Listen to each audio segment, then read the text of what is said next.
Bueno, mañana, esta tarde, mejor dicho, vamos a trabajar con la sesión Empowerment.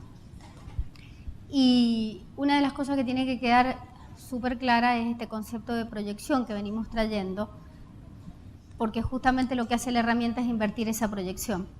Entonces, me gustaría agregar un poquito cómo se manifiesta este fenómeno de la proyección en el otro. Y desde el punto de vista psicológico, vamos a agregar a todo lo que nos dijo Fernando, que sacamos afuera, ¿vieron en ese circulito que hablábamos del pensamiento funcional y el disfuncional? El pensamiento disfuncional empieza cuando negamos. Una vez que negamos, por haber negado, eso nos hace sentir culpa. Y cuando sentimos culpa, tememos la represión posterior, entonces nos da miedo. Entonces, como nos da miedo, toda esa cosa que tengo adentro mío, lo más fácil es ponérsela a otro. Y se lo enchufo a otro. Yo no soy la que no hago las cosas, sos vos el que no las haces. Yo no soy la irresponsable, sos vos el irresponsable. Yo no soy la que me equivoco, sos vos el que te equivocas. Es decir, proyecto en el otro lo que no me gusta ver de mí. ¿Se entiende? Esto es, no veo estas cosas feas, negativas, mías, que esta culpa que yo he sentido, ¡pum!, me la saco y se la pongo a otro. Esto es la proyección, proyectamos, por un lado. Y por otro lado, es esto que vemos afuera, en realidad tiene que ver con nuestro adentro. Todo lo que vemos y percibimos afuera tiene que ver con nuestro adentro. Porque si no, todos veríamos lo mismo y sentiríamos lo mismo.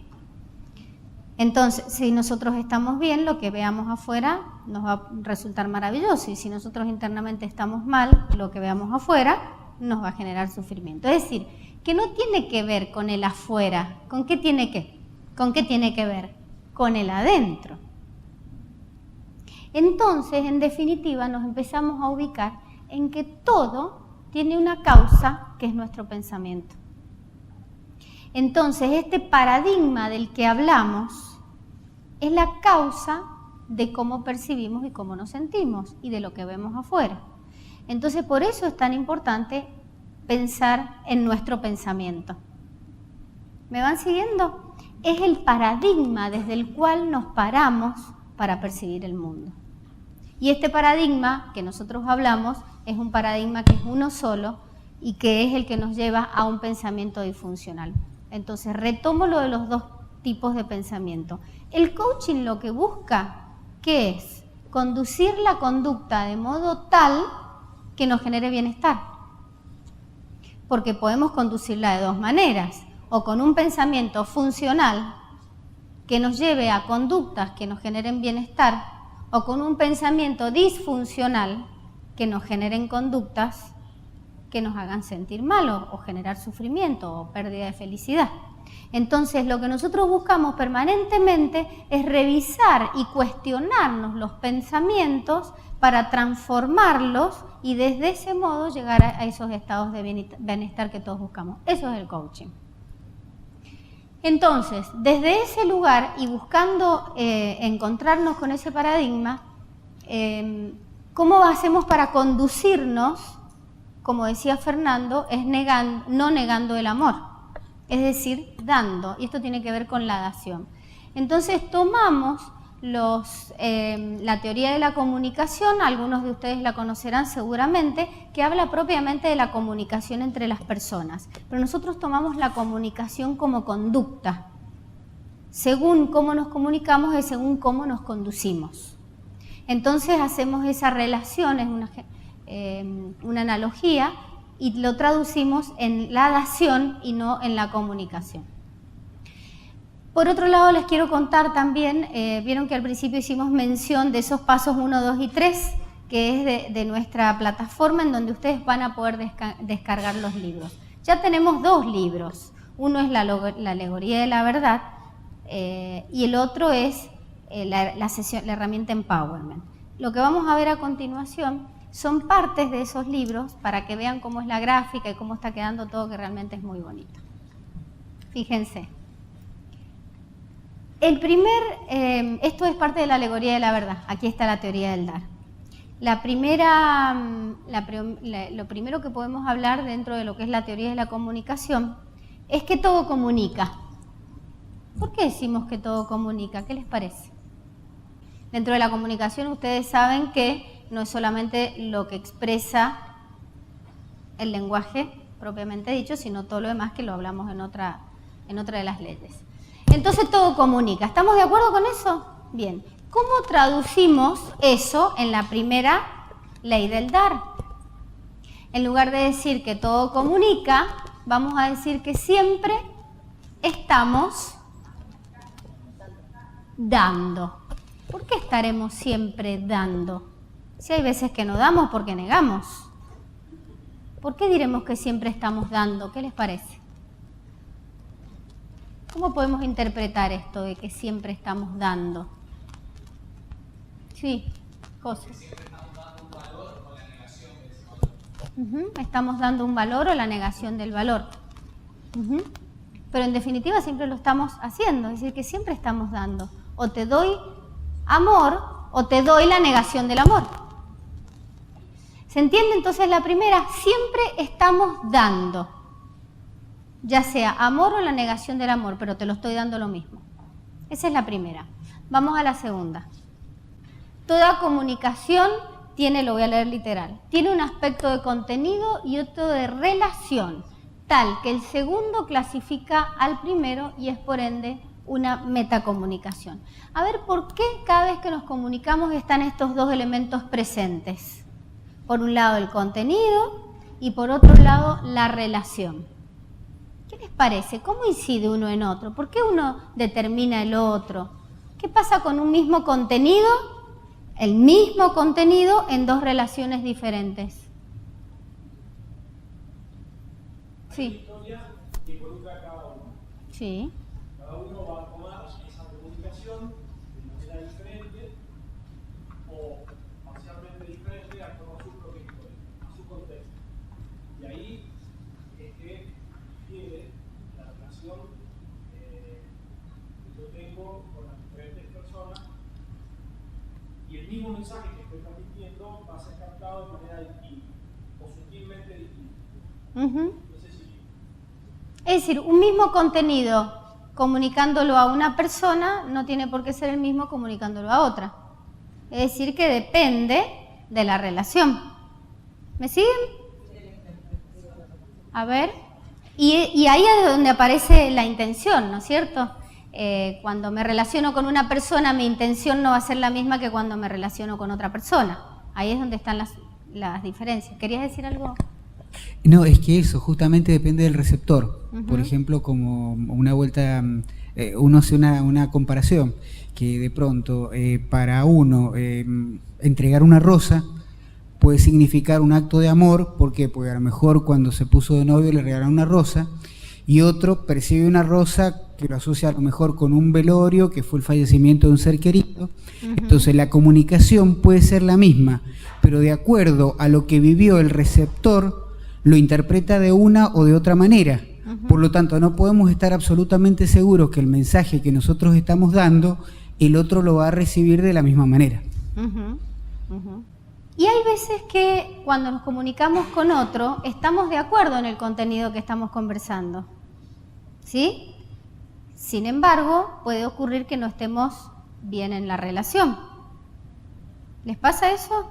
Que están de acuerdo con lo que está diciendo el otro, pero en la relación hay un problema. Pero también puede darse lo inverso, que estemos bien en la relación, pero no acordemos en el contenido. ¿Es posible eso? ¿Y qué otras posibilidades se presentan? Tenemos dos ya. ¿Qué otra posibilidad hay? Que estemos de acuerdo en la relación y que estemos de acuerdo en el contenido. ¿Y si no? Que no estemos de acuerdo ni en la relación ni en el contenido. Entonces ahí es donde se producen esas diferencias. ¿Cómo lo traducimos? La acción, y hablábamos también de metacomunicación, que tiene que ver con la relación, que es lo que determina. Metacomunicación, ¿se entiende esa palabra? Lo que no se dice, lo que está debajo, ¿sí? Bueno, ¿cómo lo traducimos? La acción, el dar, es metacomunicación. Refiere a la fuente ¿Y cómo, gracias, y cómo se concibe a sí mismo y por ello a los otros? ¿Qué será la fuente? ¿Qué les parece que será la fuente en esta comunicación entre dos? Esto que le estoy diciendo al otro. ¿De dónde viene? ¿Y quién será el de dónde viene? Si yo soy el que me estoy comunicando con el otro. No es lo mismo, por más que repita lo que dijo otro, siempre le voy a agregar o sacar algo de acuerdo a mi experiencia. Exacto. Y lo que yo dé o lo que esté capacitado o pueda dar va a depender de mí. Y según lo que dé, va a ser el feedback que recibo, ¿o no? ¿Recibo lo mismo si doy o si no doy? No, o sea que ahí está la intención de cada uno. ¿Lo ven? Por eso es la fuente. Es que, ¿cómo reconozco yo al otro? Si lo estoy viendo, como decía recién Fernando, ¿lo estoy viendo como el dragón o lo estoy viendo como el ave? ¿Vieron la analogía de la persona y el ave que se proyecta como un guerrero y como un dragón? Entonces, si yo estoy en el guerrero, voy a ver al otro como un dragón. Si yo estoy en mi ser, en mi self, en mi esencia, voy a ver al otro como una paloma. Entonces, lo que yo estoy en condiciones de darle no va a ser lo mismo que si me paro en el guerrero. Entonces, lo que dé va a ser el feedback que reciba. ¿Se entiende? Vamos a la tercera entonces. La naturaleza de la relación estará moldeada por la puntuación del desarrollo de la comunicación. ¿Qué es esta puntuación del desarrollo de la comunicación? ¿Les pasa a ustedes que quieren tener razón algunas veces? ¿A alguien le pasa eso alguna vez? Muy de vez en cuando, ¿no es cierto? En general le quieren dar la razón al otro, ¿no es cierto? Porque siempre el otro tiene la razón, ¿sí? Bueno, eso nos pasa, esa es la puntuación. Cuando estamos conversando, casi siempre queremos tener la razón y nos cuesta mucho ponernos en el sistema de pensamiento del otro. Y nos aferramos a lo que nosotros decimos y nos cuesta abrirnos al sistema de pensamiento del otro, porque siempre queremos tener razón. Y encima, siempre ese querer tener razón lo hacemos desde nuestro sistema de creencias, porque para nosotros nuestras creencias son la verdad absoluta. Entonces, si yo creo que es así, así es. Y no veo que en verdad lo que estoy haciendo es hablar simplemente de mis programas, de esos programas que tengo en mi mente que me hacen decir lo que digo. El tema es que cada uno de nosotros está en la misma. Entonces parecemos todos locos hablando, ¿o no? Cada uno quiere tener razón porque cada uno habla de su sistema de pensamiento y el otro... Y entonces ahí es donde se producen las asimetrías y las faltas de comunicación y los conflictos y todo lo demás. Entonces, ¿cómo lo traducimos eso a nuestra teoría del dar? No en la comunicación, sino en lo conductual, en el dar. Toda experiencia parte de una dación. Identificar la dación transforma el pensamiento o la fuente de la dación. Cuando yo empiezo a tomar conciencia, el efecto que produce si doy o si no doy, y si cambio ese dar, es decir, si empiezo a posicionarme en un sistema de pensamiento funcional, empiezo a experimentar cosas diferentes. ¿O no les pasa eso? Entonces, empiezo a dar, empiezo a dejar de juzgar, empiezo a transformar mi paradigma, mi sistema de pensamiento. Y ahí es donde surge no solamente mi transformación, sino que otra cosa sucede. ¿Qué les parece? Nos transformamos juntos. Tiene que ver con la aceptación del otro, tiene que ver con salirnos del juicio, tiene que ver con ver al otro desde qué lugar. Desde el amor. ¿Como un dragón o como un ave hermosa, una paloma? Tiene que ver con verlo con una paloma. Desde ese lugar es cuando yo voy a poder conectarme con ese pensamiento disfuncional y mi conducta va a poner de manifiesto ese pensamiento. ¿Van siguiendo cómo hacemos la traducción de uno y del otro?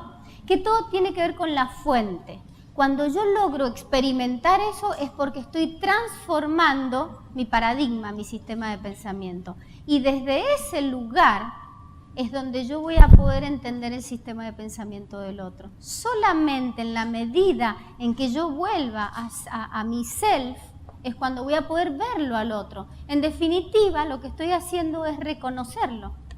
Porque de la otra manera le estoy quitando dignidad. ¿Por qué le estoy quitando dignidad? Porque para mí no existe. Y cuando no existe, desaparece. No lo reconozco. En definitiva, no me estoy reconociendo yo. Eso es. Porque cuando no soy capaz de darle dignidad al otro y reconocer al otro, lo que está pasando en verdad es que yo no me estoy dando dignidad y yo no me estoy reconociendo. En definitiva, lo que he hecho es separarme. Cuando logro juntarme, es cuando me voy a poder dar dignidad, le voy a dar dignidad al otro, y en ese acto lo voy a estar reconociendo. Es decir, le voy a estar dando amor. ¿Sí? Vamos a la teoría de la comunicación tiene 5, nosotros las 2 últimas las hemos unido en una sola. Los seres humanos se comunican tanto digital como analógicamente. ¿Saben la diferencia entre lo digital y lo analógico en términos de comunicación? ¿Cuál sería? A ver, Luis, para que te voy a hacer con la cabeza así. ¿Cómo sería? Realmente cuando escribimos. A ver. Analógicamente cuando hablamos. Ajá. Bien, muy bien.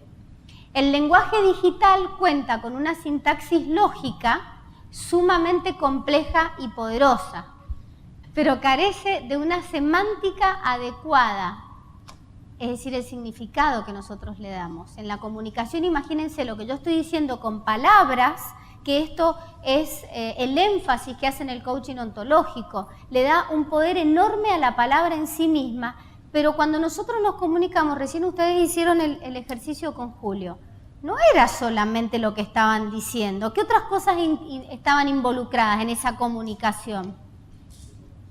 El cuerpo, la mirada, por ahí escuché que decían sentí cómo empezó a respirar diferente. Hay un montón de cosas que están explicando lo que está pasando, pero la parte del lenguaje es fácil, pero es solamente el 7%. El 93% restante de información lo estoy recibiendo por otros medios, pero es muy difícil decodificar esos medios, ¿o no? Imagínense la comunicación que nosotros hacemos telefónica, y ni hablar con el WhatsApp y el chat y todas esas cosas. ¿Cuánto se pierde? Imagínense el 93% de todo lo que decimos se pierde completamente. Entonces, la riqueza que tiene una parte no la tiene la otra. Entonces, mientras que el lenguaje analógico posee la semántica, pero no una sintaxis adecuada para la definición inequívoca de la naturaleza de las relaciones. Si yo digo, hoy es sábado, todos vamos a acordar en que hoy es sábado. Ahora, cuando yo les digo, hoy es sábado, es una cosa. Ahora, si yo les digo, hoy es sábado, es otra. Y si yo les digo, hoy es sábado, son cosas diferentes, ¿o no? Y sin embargo, el lenguaje que utilicé es el mismo, pero lo que comunico es absolutamente diferente. Sí. Puede ser también que uno le dé más énfasis al significado de la comunicación cuando uno lo logra conceptualizar, digamos, porque vos decís algo en forma analógica, sería por ejemplo como en un libro que estás leyendo. En una comunicación telefónica, aparte le das el énfasis de lo que vos estás hablando. Claro. Y por ejemplo en un audiovisual, incluso hasta podés verlo. Y en esa transmisión, por ejemplo, yo te puedo decir, estoy re contento. Si vos lo lees en un libro, interpretás una cosa. Si vos me escuchás por teléfono, va a decir, con la voz no me doy cuenta. Claro. Pero si encima me ve la cara, que estoy hecho una momia, estoy con la metacomunicación diciéndote un mensaje totalmente distinto al que te estoy diciendo con las palabras. Tal cual. Entonces, mientras más coherencia haya entre el mensaje, la entonación y el énfasis, o sea, la parte que uno le ponga desde el punto de vista de la transmisión visual, tiene más fortaleza el mensaje a transmitir. Por supuesto, porque estoy recibiendo una cantidad de información muy superior a la que recibo solamente con el texto, que es lo que hablábamos de ese 7% y nada más. Todo lo demás lo estoy agregando con el cuerpo, con el tono de voz y todo lo demás. Gracias. ¿Cómo traducimos esto entonces en términos de la ley del dar? Todos los intercambios comunicacionales son simétricos o complementarios, según que estén basados en la igualdad o la diferencia. ¿Nos comunicamos de la misma manera con un amigo que con un jefe? Aunque el contenido pueda ser el mismo. Lo que hablábamos, ahí se empiezan a mezclar todas las leyes, el contenido y la relación. El contenido puede ser el mismo, pero al ser la relación diferente, la comunicación va a ser diferente. No nos comunicamos de la misma manera. Cuando nosotros estamos conversando con otros, se producen esas asimetrías. ¿Les pasa, por ejemplo, que están conversando con alguien y sienten que no pueden poner bocado? ¿O no les pasa eso? Estas personas que hablan y hablan y hablan y hablan y no les dejan poner bocado, ¿qué sensación física tienen en esos casos? ¿Qué les pasa? ¿Qué sienten? Como si hubiera una pared. ¿Qué más? Irritación. ¿Qué más? ¿Perciben la asimetría? Bien. Bueno, lo que por supuesto tenemos que buscar es esta simetría, esta danza conversacional entre esto que conversamos y yo hablo y vos me escuchás y después yo te escucho y así. ¿Sí? Eso sería la simetría. Y a todos nos encanta eso, ¿o no? Cuando estamos conversando, esa danza. Hay una descripción muy bonita haciendo una analogía entre la danza del tango y esta simetría en la conversación. No me acuerdo en qué libro, después se los voy a contar. Bueno, de estas dos últimas leyes, de lo analógico, lo digital y la asimetría, nosotros, y simetría, hacemos la última ley del dar. Para transformar la dación se transforma el pensamiento. Para transformar el pensamiento se liberan los programas. ¿Qué eran esos programas? ¿Qué eran? Las creencias. ¿Y de dónde habíamos traído esas creencias? De la infancia. Durante los primeros 7 años de vida es donde incorporamos la mayor cantidad de creencias, ¿no es cierto? ¿Solamente de la infancia y de lo que hemos ido incorporando en nuestro entorno? ¿O de algún lado más? De lo anterior, de los antepasados, lo transgeneracional. De todo eso, ahí están nuestros programitas. Y ahí está ese dibujito que no se vio muy bien, pero es un friso en donde es de piedra y hay una persona, después está un poquitito salidita, después un poco más, hasta que después está totalmente salida. ¿Y qué es lo que está representando cuando está totalmente salida? La libertad, la liberación de esos programas que lo tienen atado. Entonces, cuando he logrado liberarme de todos esos programas que me tienen así como presa, como esclava, es cuando he logrado liberar ¿qué cosa? Mi potencial, mi fuerza, ¿qué más? Mi identidad. ¿Qué identidad sería esa? Mi ser, mi identidad real, aquello que verdaderamente soy, desprovisto de todos estos programas que me determinan. Entonces ahí es donde voy a verdaderamente poder ejercer mi libertad y ser quien soy. Y seguir mi sentido, mi destino y todo lo demás. Y esto justamente es lo que nosotros buscamos a través del coaching. ¿Qué buscamos a través del coaching? Que la persona logre liberarse de esos programas para poder desplegar todo su potencial. Y la forma de hacerlo es trabajar con las creencias. Esas creencias que a nosotros nos permiten explicar las cosas que nos pasan, que les vamos a llamar creencia consciente o explicada, vamos a empezar a bucear y encontrar cuál es esa creencia implicada, inconsciente, que me está llevando a actuar como actúo. Esto es lo que vamos a trabajar con la sesión Empowerment esta tarde.